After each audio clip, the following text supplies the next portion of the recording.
will be without hazards. And the Treasurer, Scott Morrison, joined me a short time ago from Perth. Scott Morrison, thanks for joining us. Thanks a lot, Lee. Good to be with you. 2 years ago, the Coalition was elected promising to end Labor's debt and deficit cycle, to rein in the budget emergency and so on. We all remember the rhetoric. Yet the deficit number is now worse. How do you explain your inability to deliver what you promised? Well, it's a very big job, and in this year, as the update points out today, we will get expenditure at 25.9% of GDP, and it will begin to fall from next year, Lee. And it's a big job to turn around spending increases that occurred over many years, structurally impacting the budget. And it's been a tough task to turn that around. But this is the turning point when it comes to expenditure as a percentage of GDP. And we've been pleased over the last few months in particular to ensure that all the additional expenditure that came on since the last budget, we've been able to cover off in terms of savings and other measures to ensure that we're actually adding to the bottom line outside of any sort of impacts of parameter variations. I can only imagine what the Coalition would have said in opposition if I pulled up Treasurer Wayne Swan over the deficit and he said, oh, well, it's a big job. Well, it is a big job, and that's the job we're about. But what you've also got in this statement today, Lee, is I think is a very honest and realistic outlook about where things are going in our economy. And Australians understand that. It's no surprise to them that we've got a global headwinds coming towards us, and we've got a transitioning economy. But what is the good news is we're seeing our economy transitioning. The last national accounts figures demonstrated that. We're seeing unemployment, which has fallen to 5.8%. And while we have got more realistic growth forecasts and projections, I believe, in this update today, one of those forecasts also is an improved position on unemployment, and at a 6% forecast, and that's a good news. But the even better news is it's actually at 5.8% right now. I'll break down some of what you've announced today specifically, but I just want to stick with this point I'm on for one more question. The Coalition made a swift return to surplus the centrepiece of your election campaign. You made the failure to deliver that Labor's primary failing, yet now the talk of a swift return to surplus is abandoned. Doesn't that drastic shift in rhetoric fatally damage your credibility? You've got to be realistic about the challenges that you face, and what is in this document is a reduction in the deficit from some 2.3% of GDP down to 0.7% of GDP over the budget and the forward estimates. But you're not addressing what I'm asking about, the change in your you're rhetoric. asking me about politics, Lee. You're asking me about politics. What I'm talking about is what is actually happening with the budget. Politics frames everything. Well, it may frame things for journalists. What it doesn't frame for me is how we go about setting the task of returning the budget to balance. I'm now, directly that's our job, asking you and that's about what we're rhetoric doing. and the framing that's changed over a short 2-year period. Well, reality is reality, Lee, and we're confronting reality, and we're dealing with the reality of what's happening globally and what's happening domestically. And what is in this statement today is a very sober, very honest and very patient statement which says we will return the budget to balance, not as an end in itself, by the way, but a means to an end. And the end is jobs and growth. And everything we're doing, whether it's in fiscal policy or innovation policy or infrastructure rollouts, it's all about jobs and growth. And we are not going to put at risk our objectives on jobs and growth by pursuing policies that would be contrary to that objective. You've announced a number of areas of spending cuts today. Can I ask, first of all, for your big picture criteria, your first principles? What are the first principles you apply by which you then decide, OK, here are areas that are suitable for spending cuts? Well, whether it's on spending or it's on revenue, government activities always have to be fit for purpose. What is the design of the scheme? What's the purpose of the scheme? Is the scheme meeting its objectives? And is there unspent commitments that are in the scheme? And how you can bring those schemes under greater control going forward? Because one of the great tasks in managing the budget is keep downward pressure on spending. Now, we've been able to do that particularly over the last few months where there's been a lot of pressures forcing spending up. I mentioned, I think, on one of your programs. I mean, spending had got to over 26% of GDP. Now, over the course of the last few months, we've been able to, through the process we've been going through, to get that back to 25.9 by ensuring the savings have matched the expenditure increases in other areas. And that's all about setting priorities, Lee. And setting priorities means there are always some things you can't do. You'd love to do everything, but you can't. That's not a responsible path. Let's turn some of these numbers into practicalities for people. You're saving around $600 million through changes to bulk billing around pathology services and diagnostic imaging. So if somebody goes for a blood test or an MRI, will it now be covered by Medicare?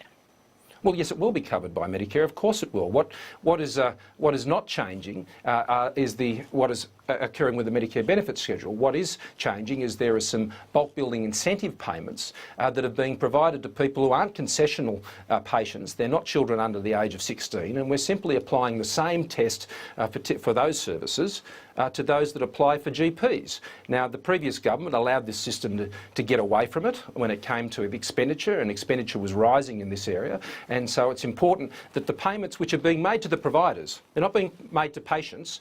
Patients will still go to their provider and they'll have these services conducted, and they're quite competitive areas, I should stress as well, particularly in the pathology area, and that keeps downward pressure on the prices for patients. And so this is dealing with a bulk billing incentive for non-concessional payment patients. And this is an area where we believe that the program could be tighter and more focused for its purpose. You're saving another $500 or so million from aged care services. How specifically? Well, that expenditure item in particular is going up by around $1 billion. And so that is working with the sector to ensure the rules are tight, to ensure that the sort of packages and support that is provided is tailored to the specific requirements of those patients in those facilities. So it's it's a matter of getting a program under control and ensuring the right eligibility requirements are set around that program, and so you don't get the blowout in expenditures that can really cause great problems for that program and undermine the support you're wanting to give to the people that need it most. That's what targeting and keeping measures as tight as possible does. It helps the people who needs the most and ensures that there's no expenditure in that program which can be used for more effective purposes. Your top savings measure aims to save more than $1 billion by cracking down on welfare compliance. But if that money were there to be saved, wouldn't somebody have found it by now, given that successive treasurers have been looking for savings and things like compliance are just low-hanging fruit? Well, we already had measures in the last budget, and now we're going further. And this is particularly in the area of using data matching technology and the other enhancements that we've got through our IT systems to go after these things, I think, more vigilantly. And we've got a seconded officer from the AFP who is now working in AFP with Minister Robert and the team down there at Human Services. And what we're talking about here is people who owe debts. People who owe debts have been overpaid with benefits or may have achieved benefits to which they weren't entitled, and ensuring that those debts are being repaid. And even at the levels we're talking only about a 20% recovery on those, Lee, and I think we can go even further still. If you look at where you're cutting, it's social services, health and education. Doesn't that lend credibility to Labor's criticism that you're targeting the most vulnerable? Well, no, because what we're talking about here is better targeted services, ensuring that those who have taken advantage of the system are having to pay debts back, and we're ensuring that the taxpayer is being looked after here. It's about making sure the programs do their job. And that's what any government should always do. And I think we've taken a very measured approach to this. There are over 180 measures in the statement that I released today. And what that demonstrates is that we've done the work comprehensively right across government. And some of these measures are quite small, but they all add up, Lee. And that's the work we've done. We've tried to spread it as far as possible to ensure the new commitments we've had are being met by the offsets in expenditure, because if you don't do that, then you have a very, very serious budget problem. How concerned are you about the accuracy of figures and forecasts being provided by Treasury? You know, the iron ore projections in the budget have been way out. The growth projections have been massively overinflated. Are you bothered by this?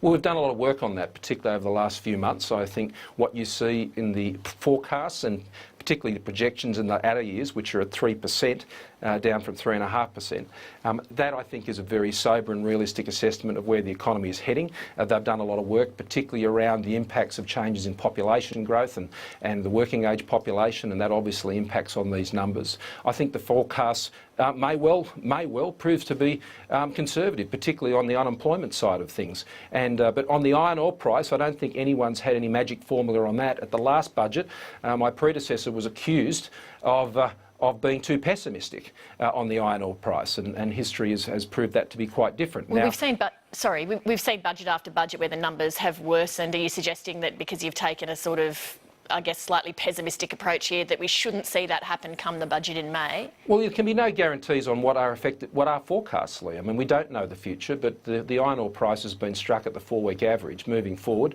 There are a number of factors impacting on that currently up in China. One of those is the winter. There's another one that relates to the smog reduction program they're running and some of the impacts on some of their operations up there, as well as some financing issues towards the end of their year. So, look, there are issues that impact on this price every day. You strike a forecast at a point in time, and the budget will obviously strike a forecast based on what's occurring then. Let me ask you a political question to finish. We started with politics, let's end with it. If your effort to cut government spending starts to bite politically, will you walk away from it like Tony Abbott and Joe Hockey did? We welcome the fact that ratings agencies today particularly have supported and welcomed the statement that we've made with MyEFO because it shows a clear plan. I said it earlier today. I mean, we're heading towards budget balance. We know the destination. We're not going to take shortcuts. We're going to get there patiently. We were going to get there patiently, and I think that's what the Australian public expects us to do. It's like going off on that summer holiday. You get in the car, you know where you're going, you don't put the passengers at risk, you get to your destination safely. Of course, there'll be people chiming in from the back seat, like my kids always do, saying, are we there yet, are we there yet? Well, we are going to get there, and we're going to get there with everybody on board.